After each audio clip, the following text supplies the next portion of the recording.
So I suppose it was kind of the interesting thing of having a startup. Like, you don't realize how long the process is, because you have this idea, you kind of do stuff, and it's probably not very good, but at least you started it, and then you redo it, and then you test it, and then you redo it again, and just for years it's almost like you're just tweaking all the time to try and find what the route is. And then there is a point where you realize, you kind of go, we need to bring people in now who are experts in what they're doing. Like, we have a model, but we now need the people who really know what they're doing to do those parts, and you can kind of do the other parts of it, the overall.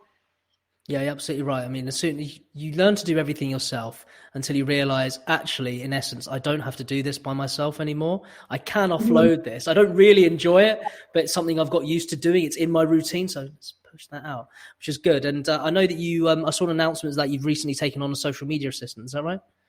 We do. So actually, we were talking about the gig economy before. So it's kind of, I think it works for me. It's maybe not like as ethical as some people think, but all the people that we've used, from social media managers to designers to website designers, it's where we bring them in for an amount of time. So we don't pay full salaries to people. We pay them for a service. And it means the risk is a lot lower as well, and it means your costs are lower, because still, when you're bringing people's expertise in, you're still testing, you're not really sure what you're doing, and so you get to try things, and you can try other people in. And I think in the beginning, it's that kind of using people when you need them, but the ability to kind of, like, if it doesn't work, say thank you, like, don't need you again. Yeah, that definitely helps. I mean, that's what I've definitely found with Upwork and PPH and things like that, because not only is it you can chop and change for people, there's also a huge amount with regards to cost control as well. There is, yeah. So I still have a full-time job, and it's kind of weird because I have really bad anxiety to do with money, so I find it hard to spend money, and I was always saving for like a wedding or saving for honeymoon or something, and now I have the time period where I've done it, so now I have money that I can use, and you feel okay about using it for things.